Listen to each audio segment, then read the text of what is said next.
Let us try to understand about priority encoders. So before seeing what is meant by priority encoder, let us see this particular slide. So here, so why normal encoders fail. So how this priority encoder is different compared to the normal encoders. So you can see here the encoder discussed earlier, that is in the previous lectures we have seen about what is meant by octal to binary encoder. So that works correctly only when exactly one input is high at a given time. So till now the encoder that we have seen, it will work only when one input is high. So we need to understand like what will happen if multiple inputs are high. So if more than one input becomes high, the output becomes ambiguous and incorrect. So this is the reason why we are going for priority encoder. So the normal encoders will work only when one of the input is high, and when multiple inputs are high, we don't know what will happen. So let us try to understand that in this particular video. So coming to the real life problem example. So consider a keyboard. A user may press second key before releasing the first one. Suppose if a user is trying to press two keys on the keyboard, let us see what will happen. So coming to the example, key 4 is pressed, that is input 4 is high. Before releasing it, the user presses key 3 also. Means the user is pressing key number 4 and key number 3 simultaneously. So in terms of normal encoder, let us see what will happen. In case of normal encoder, inputs 4 and 3 are high at the same time. The encoder will output 7, which is in terms of binary 0111. So that is the wrong result, since it simply ORs input internally. So when key 4 and 3 are flushed simultaneously in terms of normal encoder, it will give an output as 7. So that is wrong. Now let us see what is correct in terms of this priority encoder. The correct output should be either 4 or else 3, and it should follow a rule called as priority. So among keys 4 and 3, priority should be given to 4.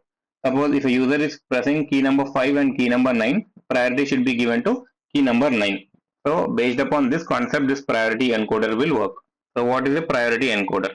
A priority encoder is a logic circuit that resolves multiple high inputs by encoding only the highest priority inputs. So as I already told you, if the user is pressing key number 4 and 3, priority should be given to the 4. So this is the priority rule that should get followed.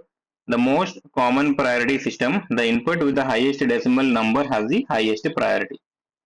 So in case multiple inputs are high, the encoder outputs the code of the largest input index. For example, among keys 4 and 3 simultaneously. I mean, if both the keys 4 and 3 are pressed simultaneously, priority should be given to key number 4. So that's why the output should be 4 but not 3.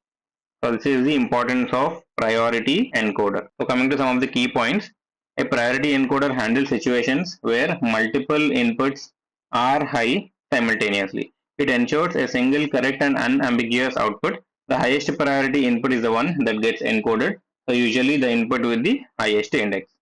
So we have seen that keys 4 and 3 are getting pressed, whereas priority should be given to 4. Now with this basic understanding about the theoretical definitions of priority encoder, let us try to understand what is meant by this 4 cross 2 priority encoder. So here this 4 indicates input and 2 indicates output. So this is the diagram for 4 cross 2 priority encoder. So here 4 indicates inputs and 2 indicates output. So that's why we are seeing 4 inputs, that is I0, I1, I2 and I3, whereas 2 indicates 2 output, that is Y0 and Y1. So among this I0 to I3, this I3 is called as most significant bit and I0 is called as least significant bit.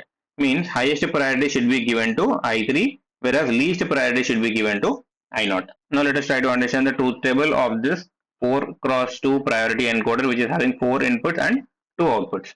So 4 inputs are I3, I2, I1 and I0, whereas outputs are 2, that is Y1 and Y0.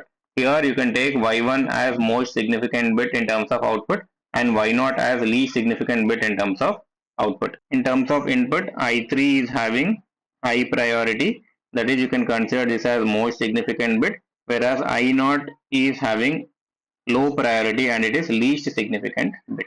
So remember these 2 points, I3 is MSB, I0 is LSB, whereas in terms of output, Y1 is most significant bit and Y0 is least significant bit. So whenever I3 is 0, I2 is 0, I1 is 0 and I0 is 0, output is X. Here X indicates don't care.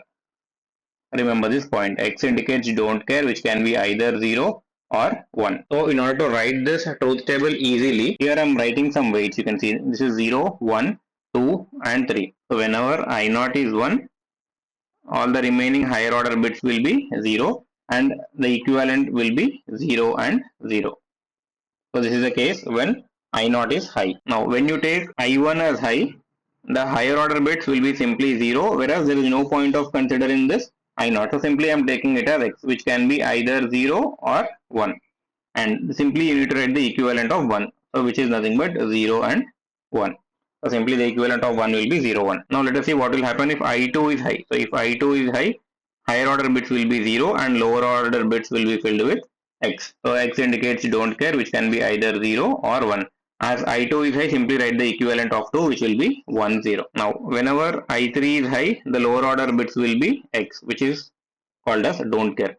So as I3 is high, so simply write the binary equivalent of 3, which will be 1 and 1.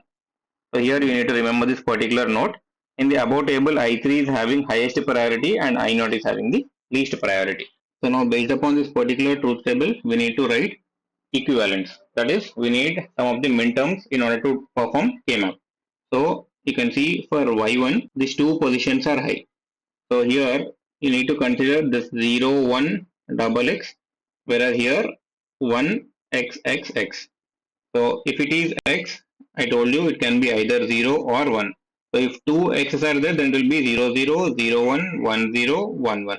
Suppose if three don't cares are there, x, x and x, so simply it will be from 0, 0, 0 to 1, 1, 1. So now here, in order to write the minterms of y1, consider these two positions. Means simply consider this row followed by this row. So it will be 0, 1, double x, and one more thing is 1, x, x and x. So as I told you, simply fill it with 0, 0, 0, 1, 1, 0 and 1, 1. So that's what I have done it here. So for 0, 1, x, x, it is 0, 1, 0, 0, 0, 1, 0, 1 and 0, 1, 1, 0, 0, 1, 1, 1. Similarly, for 1, x, x, x. So MSB will be 1 followed by, you need to take all the bits, that is from 0, 0, 0 till 1, 1, 1. So that's what I have filled it here. Now, if you want to see it in terms of decimal, it will be like 8, 9, 10, 11, 12, 13, 14, 15. Whereas for these 0, 1, XX, it will be 4, 5, 6 and 7. So finally, for Y1, if you are considering these two, the minterms will be 4, 5, 6, 7, 8, 9, 10, 11, 12, 13, 14 and 15.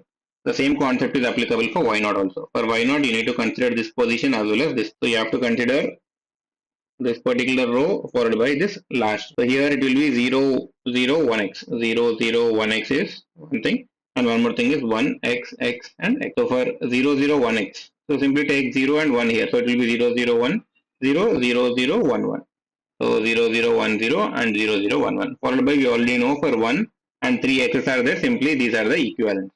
So based upon that, I got y0 is equal to 2, 3, 8, 9, 10, 11, 12, 13, 14 and 15. So simply by using this particular truth table, I got the minterms for y1 and y0. Now by using this y1 and y0, we need to perform K-map and we need to get the Boolean expression. So for your understanding, I have given the complete table here. The complete truth table is present here, followed by minterms of y1 and y0.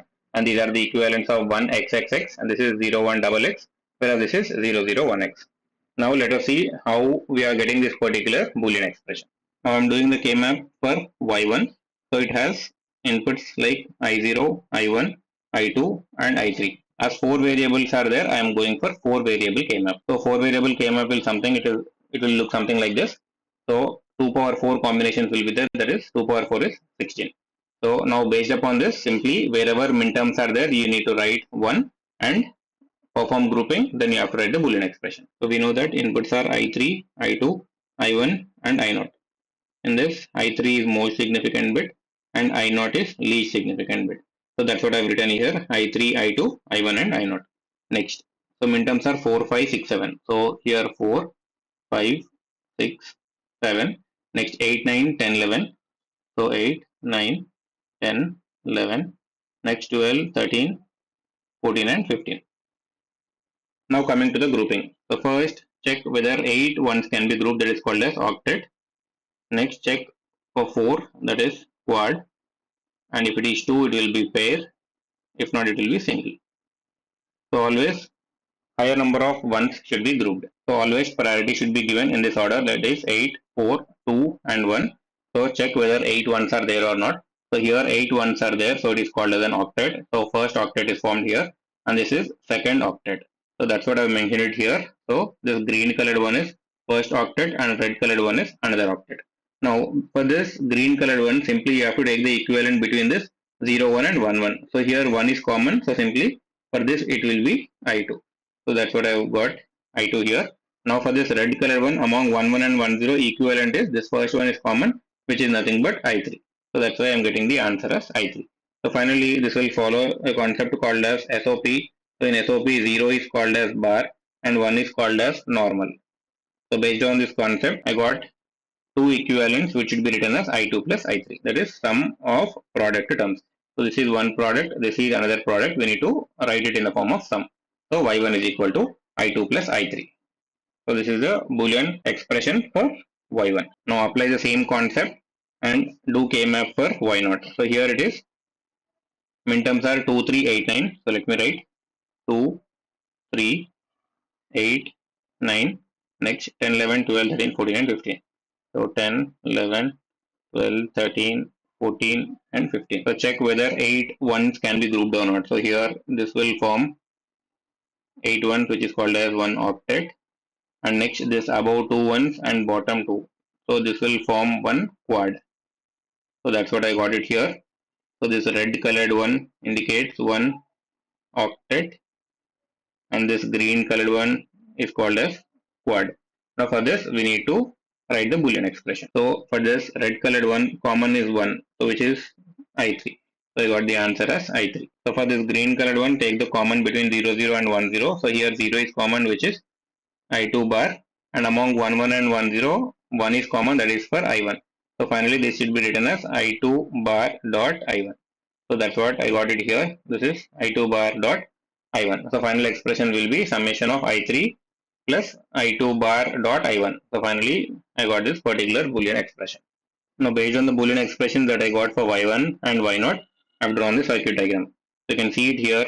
Y1 is I2 plus I3. So plus is nothing but an OR gate. So for Y1, I am taking one OR gate. Inputs are I2 and I3. So here I3, and from here I am taking I. So I am done with Y1. Now for Y0, I am getting answer as I3 plus I2 bar dot I1. So here plus means one OR gate and complement is there, so take one NOT gate. So simply give input as I2. After passing through NOT gate, it will become I2 bar. So this can be achieved by using this one. Next, I2 bar dot I1 is an AND gate. So this is I2 bar into I1 for an AND gate. And finally, it should be given to an OR gate. So this output is given to an OR gate followed by one more input I am taking from here, which is I3. So finally, this is a circuit diagram based upon the Boolean expression that I got. So this is the final circuit diagram of an priority encoder for 4 inputs and 2 outputs. And this is the Boolean expression that we got. And here, as of now, you ignore the terms called as this AND term followed by NI2. I have written this one in order to explain the Verilog code. So till now, you try to understand the basic circuit diagram of this priority encoder, which is 4x2. In the upcoming videos, I will explain you how to write the Verilog code in all styles of modeling, that is gate level, data flow, and one more is behavioral style of modeling. So once if you try to understand how we got this particular circuit diagram, writing Verilog code is very easy. So this is all for this particular video. I hope you have understood what is meant by priority encoder and the working of 4x2 priority encoder. Thank you.